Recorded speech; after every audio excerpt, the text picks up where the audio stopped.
Shalom, malam hari ini kita kembali berjumpa beribadah di Bapak Yakob Brunei beserta ibu dan kakak yang ada di sini.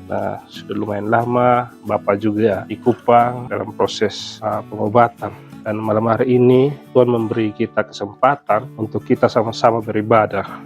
Allah Bapa dalam kerajaan sorga, Bapa yang kami sembah, kami puji, kami muliakan dalam anak-Mu Yesus Kristus. Ya Bapa, henti-hentinya kami umat-Mu menaikkan syukur kehadiran-Mu Tuhan, karena kasih penyertaan Tuhan. Tuhan masih memberikan kami nafas kehidupan untuk menikmati berbagai berkat dalam kehidupan kami. Engkau telah memberkati, menjaga kami dari malam, pagi, dan pada saat ini kami boleh menemukan malam yang penuh dengan sukacita, karena pada saat ini kami jemaat Kota Baru boleh berkumpul kembali di rumah Bapak Yakob Brunei. Kami bersuka cita karena kami mau beribadah bersama di tempat ini. Terima kasih ya Bapak. Ya, dalam anak-Mu Yesus Kristus kami telah datang dan berdoa. Amin. Baik, kita menyanyikan Kidung Jemaat lagi, bagian 33. Dengan memanggil diriku supaya ku di Golgota dibasuh darah. Aku datang Tuhan padamu dalam darah-Mu kudus, sucikan diriku. Allah Bapa dalam kerajaan sorga, kembali kami datang ke hadirat-Mu ya Tuhan. Kami mengucap syukur atas seluruh berkat dan penyertaan yang Engkau berikan kepada kami, sehingga kami dapat berkumpul untuk mendengar dan merenungkan firman-Mu ya Bapa. Berilah hikmat dan tuntunlah kami ya Tuhan, untuk kami bisa memahami segala perkataan-Mu Tuhan, dan pimpinlah hamba-Mu untuk dapat menyampaikan firman Tuhan, agar apa yang hamba sampaikan sesuai dengan kehendak-Mu ya Tuhan. Kiranya Engkau berkenan atas permohonan kami ya Bapa, agar apa yang kami dengar malam hari ini boleh kami terima dan kami bawa dalam kehidupan kami. Dalam nama Yesus Kristus, Tuhan dan Juru Selamat kami. Amin. Bacaan kita terambil dari Efesus pasal 5 ayat 8 sampai 14. Sebagai anak-anak terang. Ayat 8, memang dahulu kamu adalah kegelapan, tapi sekarang kamu adalah terang di dalam Tuhan. Sebab itu, hiduplah sebagai anak-anak terang. Demikian jawab pembacaan firman Tuhan. Shalom. Ada pepatah yang mengatakan bahwa pohon itu dikenal dari buahnya. Pepatah itu jauh, mungkin sudah lama sekali kita dengar, tetapi masih berlaku sampai saat ini. Sebab ada kebenaran dalam pernyataan tersebut, apalagi berkaitan dengan iman Kristen. Bapak, Mama, saudara-saudara yang terkasih, malam hari ini kita belajar dari Efesus pasal 5 ayat 8 sampai 14 dengan tema terang, berbuah kebaikan, keadilan, dan kebenaran. Berbicara tentang terang, siapa di antara kita yang tidak senang jika disebut sebagai anak terang? Semua pasti merasa senang, merasa bangga, dan bahagia jika diberi label sebagai anak terang.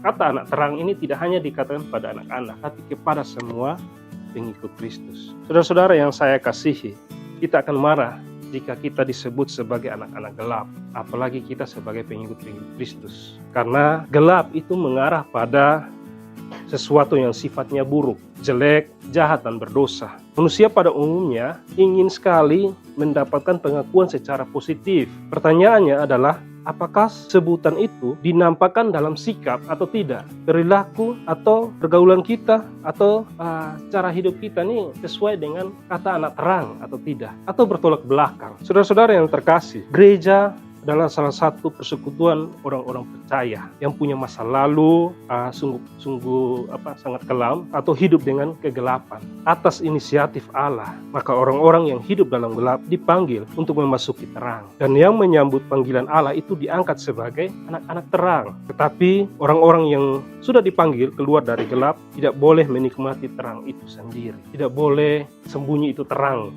di dalam diri sendiri. Tidak boleh menikmati itu terangnya sendiri saja. Namun harus dia diutus untuk kembali memasuki dunia yang gelap. Anak-anak terang tidak boleh mendiamkan terang itu, namun mesti dibagikan kepada orang lain. Kita bisa lihat saja kalau seandainya kita bawa senter di siang bolong, kita tidak akan bisa rasakan terang itu. Tidak bisa rasakan itu cahaya senter. Coba kalau kita bawa dalam kegelapan, dia akan terang.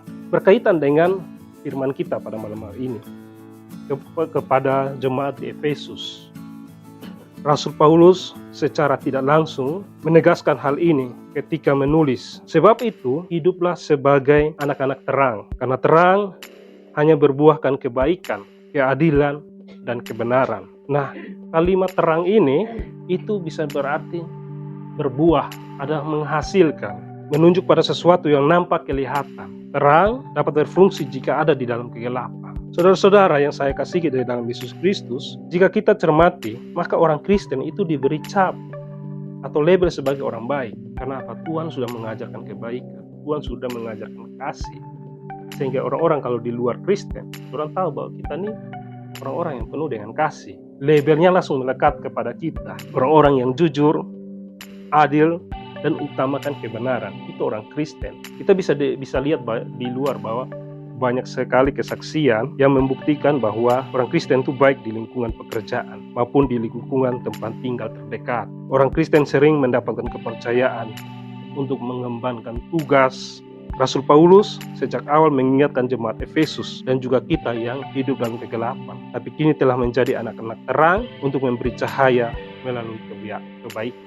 Lalu bagaimana kita sebagai orang Kristen saat ini? Apakah kita hidup sesuai dengan status sebagai orang Kristen? Apakah kita bisa hidup sesuai dengan orang-orang yang bersaksi bahwa orang Kristen itu baik, orang Kristen itu kerjanya jujur, karena kita punya Tuhan sudah ajarkan seperti itu? Apakah kita orang Kristen hidup sesuai dengan status sebagai orang Kristen? Itu pertanyaan yang mungkin kita bisa merefleksi dalam diri kita. Atau kita menjadi batu sandungan bagi sesama kita, mungkin di partner kerja atau tetangga kita, atau kita suka tanamkan kebencian, atau suka pelihara ketidakjujuran, atau berlaku tidak adil, atau melakukan perbuatan menyimpang. Nah, pertanyaannya, apakah kita masih menjadi anak-anak terang? Atau kita hanya menyandang sebagai Kristen sesuai dengan KTP kita, orang Kristen, tapi perbuatan kita bukan Kristen?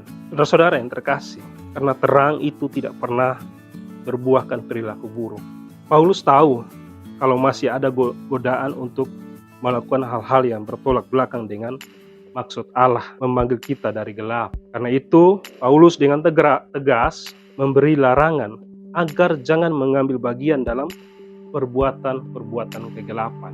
Di sekitar kita bisa temukan masih ada orang-orang yang melakukan hal-hal jahat. Ada pilihan. Tuhan sudah memberi kita hikmat. Kita terang.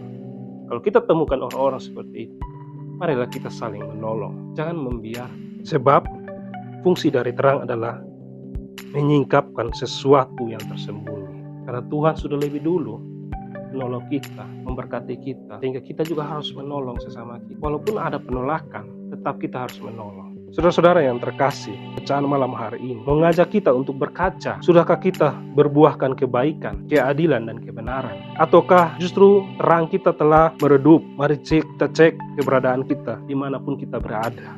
Masihkah label anak Kristen, anak terang itu sesuai dengan perilaku kita? Mari cek. Jangan-jangan hidup kita sudah semakin menjauh dari sumber terang yang Tuhan berikan, sumber terang Yesus Kristus. Jangan-jangan kita hanya mengandalkan diri untuk membuat terang itu memudar. Atau bisa jadi kita membawa terang hanya untuk dipuji. Kita berbuat baik hanya untuk dipuji orang. Tapi kita tidak mempercayai Sang Pencipta, Sang terang kita. Dan bahkan bisa saja kita menolak untuk menjalani hidup dalam terang. Kalau berbicara mengenai anak terang, pengikut Kristus, saudara-saudara yang saya kasihi, terang itu memiliki buah atau hasil. Gelap juga demikian, dia memiliki buah dan hasil. Buah terang akan membawa kita pada kehidupan yang baik dan berguna bagi diri kita dan sesama kita manusia. Sementara buah dari kegelapan akan membawa kita kepada kematian dan kebinasaan serta kesengsaraan bagi orang lain. Itu sudah hukumnya. Kita sebagai umat Kristen dituntut untuk berbuat terang, bukan gelap. Karena setiap orang yang percaya adalah menjadi anak-anak terang. Harus ada perubahan yang besar dalam hidup seorang ketika dia mempercayai Yesus sebagai Tuhan dan sebagai Juru Selamat. Maka marilah kita menjadi anak-anak terang dengan membawa kebaikan, keadilan, dan kebenaran. Kiranya renungan pada malam hari ini boleh memberkati kita, sehingga hidup kita boleh berguna bagi orang lain. Amin.